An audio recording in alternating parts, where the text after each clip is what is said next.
បា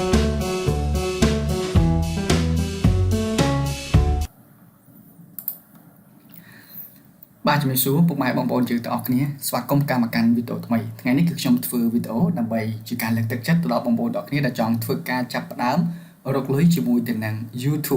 YouTube គឺជាបណ្ដាញសង្គមដ៏សំខាន់កំពុងតែពេញនិយមខ្លាំងមែនទែន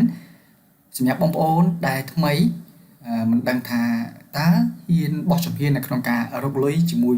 នឹង YouTube ដែរឬទេហើយថាតើការរកលុយជាមួយ YouTube នេះពិតជាបានលុយដូចអ្វីដែលគេបង្ហាញមែនអត់អញ្ចឹងនៅក្នុងវីដេអូនេះគឺខ្ញុំធ្វើការបង្ហាញឲ្យបងប្អូនមានការ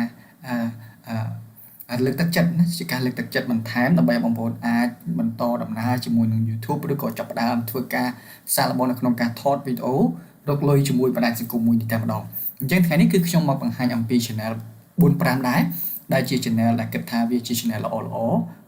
របស់ content creator នៅក្នុងស្រុកខ្មែរយើងហើយយើងចង់ដឹងថាតើពួកគាត់រកលុយបានប្រមាណពីការរកលុយជាមួយ channel YouTube អញ្ចឹងយើងនឹងចូលទៅមើលទាំងអស់គ្នាហើយ channel ទាំងអស់នោះបងប្អូនក៏សិតតែអាចធ្វើបានដូចគ្នាដែរយើងចាប់ផ្ដើមពីទូចទៅគឺយើងនឹងអាចធ្វើបានតោះឥឡូវយើងកុំឲ្យខាតពេកយើងទៅចូលមើល channel ខ្ញុំមាន5 channel ដែលខ្ញុំនឹងបង្ហាញបងប្អូនទី1ខ្ញុំបង្ហាញអំពីបងភក្តីណាបងភក្តីបងប្អូនប្រកាសជាស្គាល់ហើយគឺជា channel មួយដែលនិយាយអំពីការដើរព្រៃបាទគឺជាលក្ខណៈដើរព្រៃដើររុកក្នុងព្រៃអញ្ចឹងណាលក្ខណៈ adventure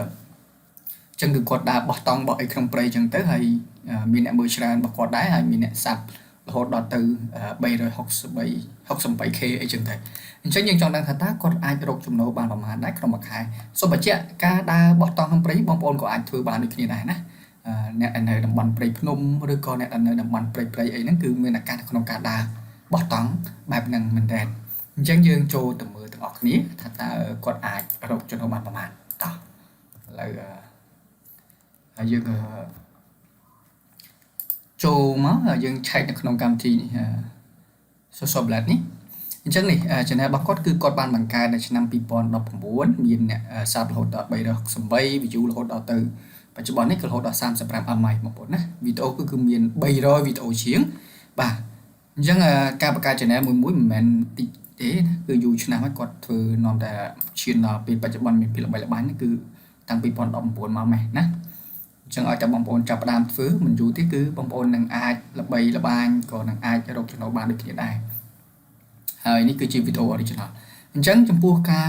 ចំណូលដែលគេ estimate ឲ្យយើងហ្នឹងគឺចន្លោះពីមួយខែណាពីមួយខែអាចរកចំណូលបានពី$67ទៅ1k មានន័យថា1000ពីចន្លោះហ្នឹងពី$67ទៅ1000ជាងណា1000ជាងនេះគឺជា channel ដែល estimate ណា estimate ដែល website មួយនេះធ្វើការ estimate ឲ្យយើងថាបានចន្លោះប៉ុណ្ណឹងជាក់ស្ដែងយើងអត់ដឹងទេអាហ្នឹងប៉ុន្តែនេះគឺជាការវិភាគទិន្នន័យដោយ website ធ្វើការវិភាគតាមចំនួន k ចំនួន sub ចំនួន view អញ្ចឹងទៅអញ្ចឹងចន្លោះបានប៉ុណ្ណឹងណាបងប្អូនណានឹងក្នុងមួយខែណាគឺបាន1000ជាងឥឡូវយើងចូលទៅមើល channel មួយទៀតឥឡូវនេះគឺ channel ស្រីផាចតោះស្រីផាចគាត់ធ្វើនៅក្នុង Facebook តែដោយសារតែបញ្ហា Facebook ច្រើនគាត់មកធ្វើនៅក្នុង YouTube តែគាត់ទើបតែចាប់ផ្ដើមមកទេតោះឥឡូវយើងទៅមើលថាតើគាត់អាចរកចំណូលបានប្រមាណនេះគាត់ចាប់ផ្ដើមនៅឆ្នាំ2016បាទគាត់អាចរកចំណូលបានពី648ទៅដល់10k ណាដល់$10000ក្នុងមួយខែឃើញទេបងប្អូន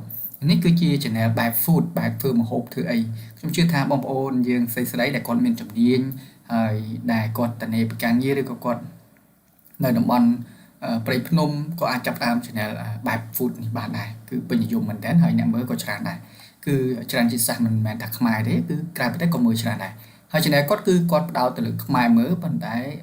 ប្រទេសផ្សេងក៏គេអាចមើលបានដែរដោយសារតែគាត់ធ្វើម្ហូបប្លែកៗមែនតើអញ្ចឹងគឺបានពី600ជាងទៅ10000បងប្អូនឃើញច្រើនមែនតើណាច្រើនណាអ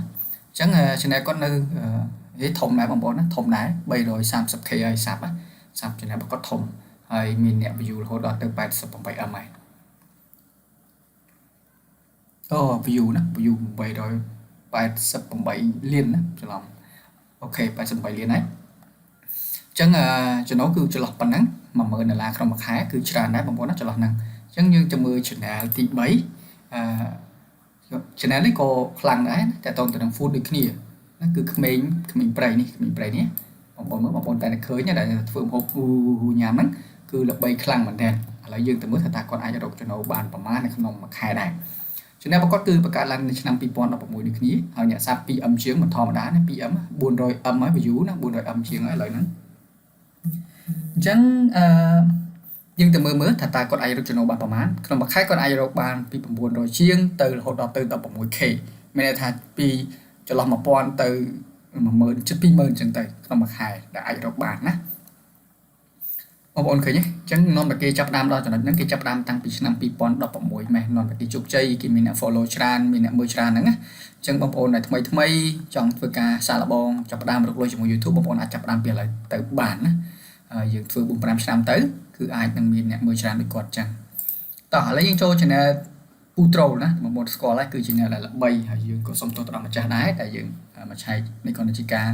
estimate ទេ Putro គឺជា channel ដែលល្បីមែនតើតើតទៅនឹង entertainment តើតទៅនឹង complain ដែលបងប្អូនមើលរងថ្ងៃល្បីរឿងម៉ាលីហ្នឹងណាអូខេឥឡូវយើងមកឆែកមើលថាតើបានចំណូលប្រហែលជាប្រមាណអញ្ចឹង channel របស់គាត់គឺមាន 6M ជាង 7M ហើយកើតបង្កើតនៅឆ្នាំ2013បាទអញ្ចឹងចំណូលរបស់អ្នកសាប់គាត់គឺ300លានជាងហើយណា300លានជាងហើយsorry អ្នក view ណា300លានជាងហើយយើងមកមើល channel របស់គាត់គឺក្នុងមួយខែចន្លោះពី 20k ទៅដល់ 312k មានន័យថាពី$20000រហូតដល់ទៅប្រហែល 300k ជាងបងប្អូនមិនធម្មតាណាពីមួយខែ estimate ឲ្យនេះរហូតដល់ 312k មានន័យថា 300,000 ជាងបាត់ហើយមួយខែណាអញ្ចឹងអានេះពី 20k មានន័យថា 20000 អញ្ចឹងនេះ 300k ណា 100k sorry 100k 10000អូ sorry បងប្អូនខ្ញុំច្រឡំហ្នឹងមានន័យថា20k 20000អញ្ចឹង 300k វាចូល 300,000 ណា 100k វា 100,000 អញ្ចឹងមួយខែគឺគេ estimate ឲ្យយើងក្នុងចន្លោះប៉ុណ្ណឹងនេះជាការ estimate មើល estimate របស់ website មួយហ្នឹងអញ្ចឹងចំណូលច្រើនមែនទែន Putro ណាគឺរាប់ម៉ឺនដុល្លារដែលគាត់គាត់ចំណាយថតគាត់អស់ច្រើនដែរអញ្ចឹងនេះគឺជាការបញ្ជាក់ម្ដងទៀតគឺជាការ estimate របស់ website ទេណាបងប្អូនរបស់ website ទេអូខេអញ្ចឹងយើងមកមើល channel មួយទៀតចុងក្រោយបាទ channel ពេជ្រពិសីបងប្អូនដឹងហើយគឺជា content creator ដ៏ល្បីបាទដ៏ល្បីម្នាក់នៅក្នុងស្រុកខ្មែរយើងដែរគាត់ធ្វើវីដេអូល្អៗមែនតើតើតើទៅនឹងដំណើរកម្សាន្តទៅនឹងជីវិតទៅនឹងការតស៊ូអីហ្នឹងគឺល្អមែនតើបាទអញ្ចឹងយើងមកឆែកមើលទាំងអស់គ្នាបាទ channel របស់គាត់គឺបង្កើតឡើងតាំងពីឆ្នាំ2021ហើយចំណូលដែលគាត់អាចរកបានគឺពី400ជាងទៅ 7k មានន័យថាពី$400ជាងទៅ7,000អីចឹងទៅណាក្នុងមួយខែហ្នឹងតើតើនឹង YouTube ចំណូលគឺប៉ុណ្ណឹងអញ្ចឹងណាបងប្អូនអញ្ចឹងសរុបជារួមមកអ្វីដែលខ្ញុំបានបង្ហាញបងប្អូនទាំង5នេះគឺជាការលើកទឹកចិត្តឲ្យបងប្អូនទាំងគ្នាអាចធ្វើការចាប់ផ្ដើមសាងប្រាក់ចំណូលជាមួយ YouTube បានពីឥឡូវបានអញ្ចឹងទោះបីជាបងប្អូនមិនចាប់ផ្ដើមធ្វើក៏ពេលវេលាក៏នៅតែទៅមុខដែរអញ្ចឹងបងប្អូនគួរតែសាកល្បងចាប់ផ្ដើមធ្វើទៅយើងមានទូរស័ព្ទយើងប្រើទូរស័ព្ទធ្វើទៅណាព្រោះបងប្អូនមិនធ្វើក៏ពេលវេលាដើរទៅមុខអញ្ចឹងចង់មិនចង់បងប្អូនត្រូវតែធ្វើទៅថ្ងៃណាមួយយើង channel យើងអាចដំណើរការល្អអាចផ្ទុះអាចមានគេស្គាល់យើងនឹងអាចរកលុយបានអញ្ចឹងទៅអញ្ចឹងបងប្អូនអរគ្នាអាចចាប់ផ្ដើមបានហើយយើងចាប់ផ្ដើមជាមួយនឹង video original បងប្អូនណាអញ្ចឹងអរគុណបងប្អូនយើងទាំងអស់គ្នាវីដេអូខ្ញុំថ្ងៃហ្នឹងគឺមានតែប៉ុណ្្នឹងទេអរគុណហើយយើងជួបគ្នានៅវីដេអូក្រោយទៀត